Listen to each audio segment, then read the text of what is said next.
It had been my imagination. Sighing and assuming it was probably nothing, I returned to the monitoring room. Another quick check that the recordings were in order, and I settled into my laptop routine again. With the computer fans humming away, the steady beep of the patient's heart rate, and nothing interesting online, I was on the verge of sleep. Thank God I never fell asleep then. Otherwise, that could have been my last ever nap. The steady sound of the patient's heart rate is what had almost lulled me into a trance, and it's the heart rate that woke me up again, with start. The patient's heart rate had spontaneously increased, very fast. I looked up eagerly at the EEG signal. It had changed, gotten quicker, responsive to something. Was the patient waking up? I stared at the infrared camera image, which was blurry, so I got up and went to look in through the window. Nothing. There was no movement, no change in the patient's consciousness, but his breathing and heart rate had increased. His brain activity had changed within the coma. Was he experiencing hallucinations? I stared at the stationary figure on the bed for some time in the darkness. And then, something within the room moved. At first, I thought it was the shadow of the cabinet on the other side of the room, but the shadow was moving, creeping. A black mass, creeping slowly towards the bed. I blinked, trying to be sure of myself.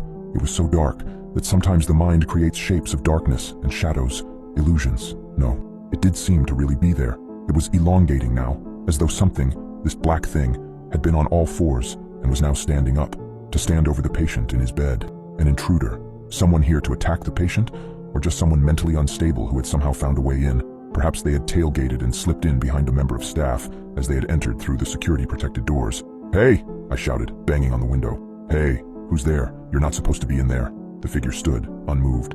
I went back to the door, through the corridor, and into the sleep room. I turned on the light.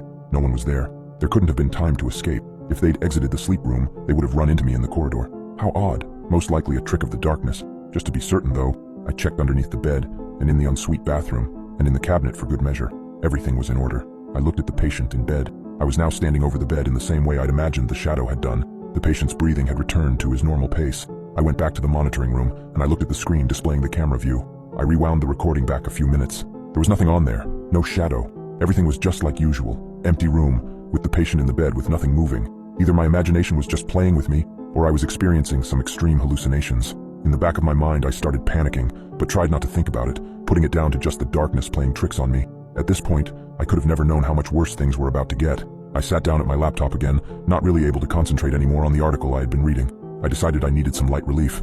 I went to YouTube and started watching some videos with the speakers turned off, and I was finally able to relax and was engrossed.